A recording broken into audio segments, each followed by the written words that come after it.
Presidential candidate of the new Nigeria People's Party, NNPP, Aliu Kwakwanso, has revealed that he is ready to step down his 2023 presidential ambition if he sees a better candidate contesting the 2023 presidential election. The NNPP flag bearer said this while reeling out his political credentials at the Chatham House on Wednesday. Kwakwanso promised to revamp the economy and create a conducive environment for businesses to thrive and attract more foreign investment if elected. He also vowed to deal with poverty and poor education in the north if elected. Joining us on the show this morning to discuss Kwakwanso's address at Chatham House is Folashade Aliu, National Campaign Secretary for the new Nigeria People's Party. Good morning and welcome to the morning show. Good morning. Thank you for having me. Good morning, Ms. Aliu. Good to have you on the program. Well, yesterday at Chatham House, your candidate... Good morning, Doctor. Morning. Your candidate, Dr. Kwankwaso, seemed to have spent so much time talking about the Labour Party, how he's a PhD holder and not a trader, how some other people are playing the politics of ethnicity and religion. Why did he make that choice? I mean, it was better off focusing on his own issues rather than talking about other candidates at, a forum like the Chatham House. Was that a deliberate strategy? Well, first, let me appreciate what Arise is doing in terms of voters' education and parties' participation in the forthcoming election. But very importantly, I want to debunk the fact that distinguished Senator Rabi Musa Kwankwaso said he will step down. He never said that. What he said precisely, if you go back to what was said yesterday at the Chatham House, is that if you have a more qualified candidate, I will speak, I will talk, we will discuss. And that does not justify stepping down. Thank you very much. And then in terms of speaking about the Labour Party candidate, the gentleman that asked the question, we understand that a lot is going on social media, and you find that some of these things some of these contests are cooked up, and for me it's blackmailing, and we don't need to get to that point. What distinguished Senator Rabi Musa Kwankwaso is trying to exhibit yesterday is maturity and leadership. To say that it's not a do-or-die situation. If you have somebody that you think can do better and more qualified, let's talk and then we'll go from there. So that's that about that. Talking about Labour Party, initially before the high-neck cut-off point, we were approached and we spoke and we laid down our strategies to have a conversation together. And their position is more of, it's the turn of the Southeast and the rest of that. And they're not willing to look at what we put on the table in a manner that is intelligent enough that we can have a good discussion. So, and, as a campaign organization or as a supporter of a candidate, if you speak on behalf of that candidate and you were willing to negotiate or discuss on behalf of that candidate or the party, you must be flexible, you must be open-minded, you must be objective, and you must do it in the interest of Nigeria. What we are telling Nigerians is that we are ready on the first day, day one, based on the experience of distinguished Senator Rabi Musa Kwankwaso. His qualification, his exposure is reached across Nigeria and beyond Nigeria. And what we are also saying is that Nigeria, we are really at a crossroad. We need somebody that can roll up his sleeve on the first day. We need somebody that can impact the lives of people. And we need a leadership that is people-centric and is doing what, it's proposing to do in the interest of all of us and generations to come. All right, thank you, Mrs. Aliu. So, whilst he was speaking at Chatham House, like Doctor mentioned, it did seem as if he was focusing a lot on the Labour Party candidate. So let's talk about his own campaign. One of the things he said was that he had gained national appeal, and he was the candidate, or he is the candidate to beat towards the presidential race. Yes. However, I'd like you to evaluate his campaign, his campaign strategy. Where has he been to? What's his inroad into the southwest, into the southern part of Nigeria, southwest, south, and what are some of the key things he's been able to address during his campaign? Okay, let me answer your first question in terms of he's not focusing on the Labour Party candidate. He had presented his paper, he had answered questions. And if you have questions or issues that are trending and people are confused and they don't know exactly what is going on, you want to hear it from the horse's mouth. That's why he took his time to elaborate on the Labour Party's candidate. At the beginning of the session, he had spoken about the 4 major things that is very germane in our campaign. He spoke about deepening democracy, the social factors. He spoke about the human security, and he spoke about the economy. So those things he had been able to elaborate. And you can see that session was so interesting that we didn't even know the time was running fast. So for him to have taken his time to elaborate or to emphasize on certain things in terms of the Labour Party candidate, I think is the appropriate thing to do at that moment, based on the question. Now, coming to our own campaign, we have done our cross-country. We have gone from, actually we only have a state out of that we've not been able to assess properly for certain reasons. Out of the 774 local governments, by now we have done close to 450 and even more by now. So we've been talking to people. We have been going by road. We have been going by air, but mostly by road, so that we can see the faces of Nigerians. Nigerians can see us, they can feel us, and they can know that we care about them. Like I said, the leadership of this country, which everybody talks about, it's it's not at its best.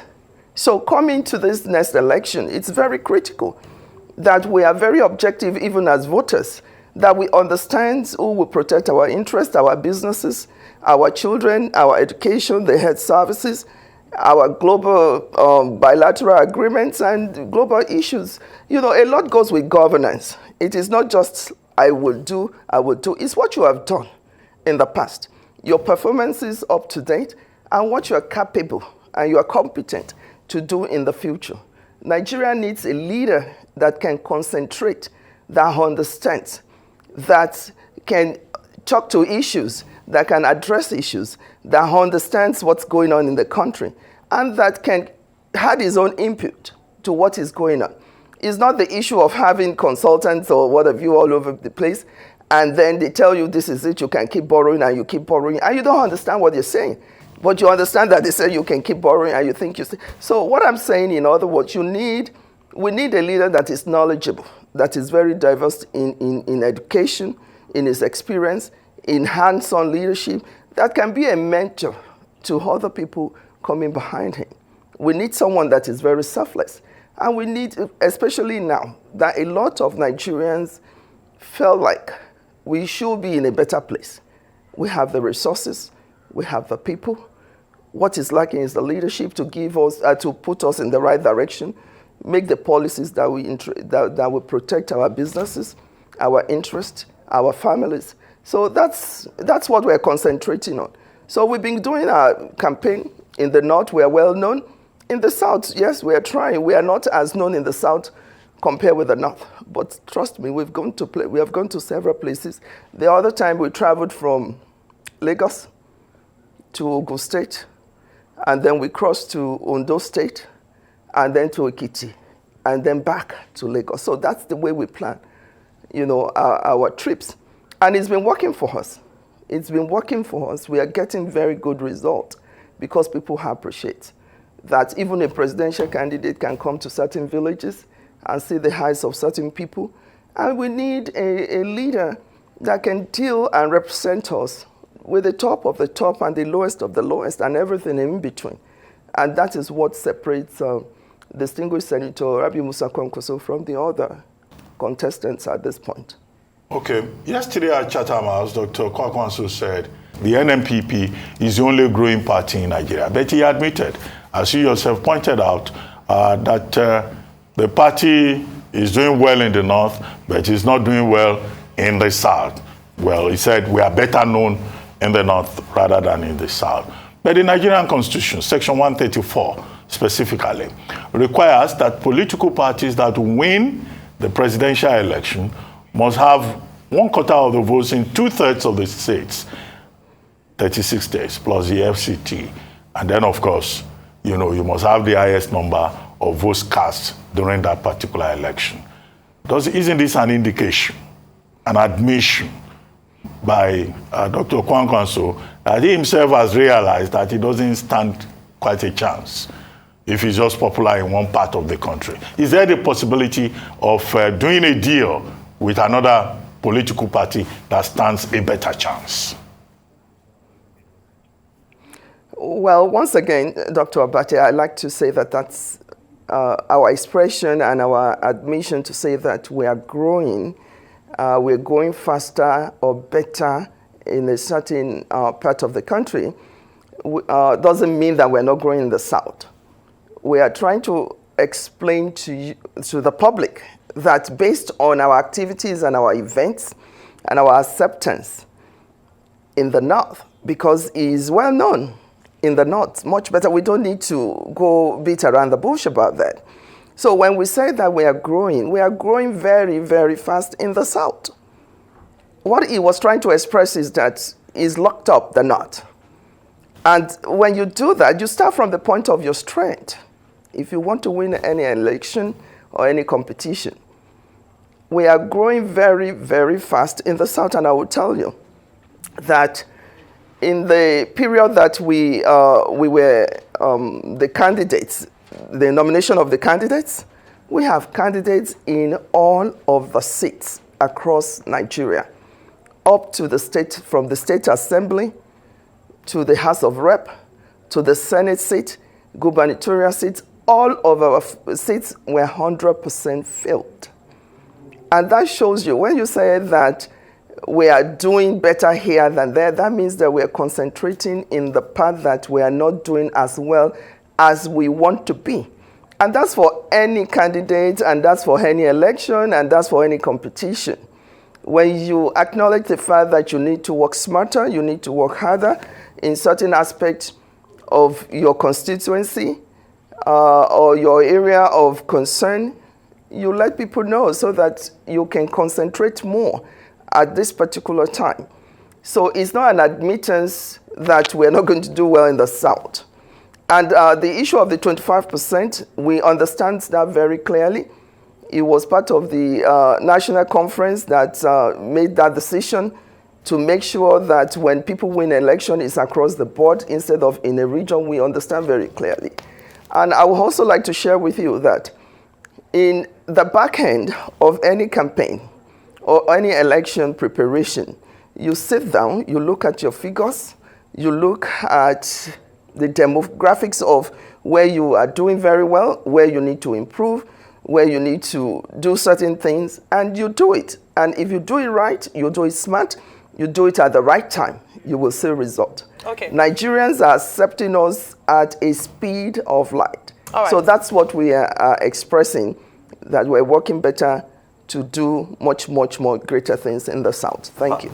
Thank you, Mrs. Aliu. Let's take one or two issues, because you talked about this earlier on, that when he opened up his speech, his speech at Chatham House, he spoke to some of the issues. I just want to highlight two out of them. One on security and the second on the economy. First, on security, he had said that he would multiply by 400% the number of security services, include military, police, DSS. I'd like to find out how he hopes to fund that, bearing in mind that he would potentially be, if he does become president, inheriting a 77 trillion naira debt profile. And then that goes again to the economy as well. What are his plans to shore up revenue for Nigeria? Well, that's where the experience comes in. And that is where the issue of good managers of resources comes in. Senator Rabi Musa Kwankwaso is a very good manager of resources. And I will explain, let me give you an example before I go further. When he was in Kano on his second term, the issue of capital expenditure and recurrent expenditure were 70 for recurrent and 30% for capital expenditure. By the time he left, he had been able to turn that around. 70 towards capital expenditure. And that is to say that you can see that as a leader, you understand the area of wastages, you understand the area that you can improve, you understand the area that you can be creative in a manner that it will work for the people.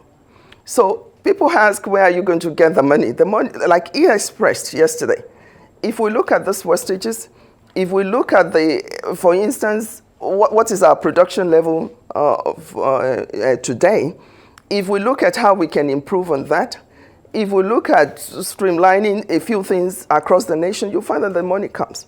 There are so many resources and assets of Nigeria at the moment that for one reason or the other, you don't know why people are not paying, or the government is not paying adequate attention to it. And in order to raise funds, you don't rely on the fact that, oh, I have this wide margin of borrowing and keep borrowing. That's not going to help anybody. And that also trickles down to the economy. Look at where we are today. Where we are today is because certain decisions are not looked at critically. I'm not saying that there's no government that will be there that says I will not do well, but if you don't have the right people or the right resources or you're making the right policies, you know, it will affect everything, and that's just the way we see it. For instance, if you look at manufacturing today, that employs a lot of people. How many manufacturers are out there today? How many manufacturers have gone out of Nigeria because of our policy? So our policies has to be people-driven. It has to be economy-friendly, business-friendly, if you will. And it's not only at the top of the ladder. Even if you look at the person, you know, at the market level, how is these policies that we're making impacting their businesses and their lives? All right, thank you so much, So the money is there. Mrs. We will Aliu. get it when we get there. Thank you for your time, Mrs. Aliu. Well, thank you very much for joining us on the Morning Show today.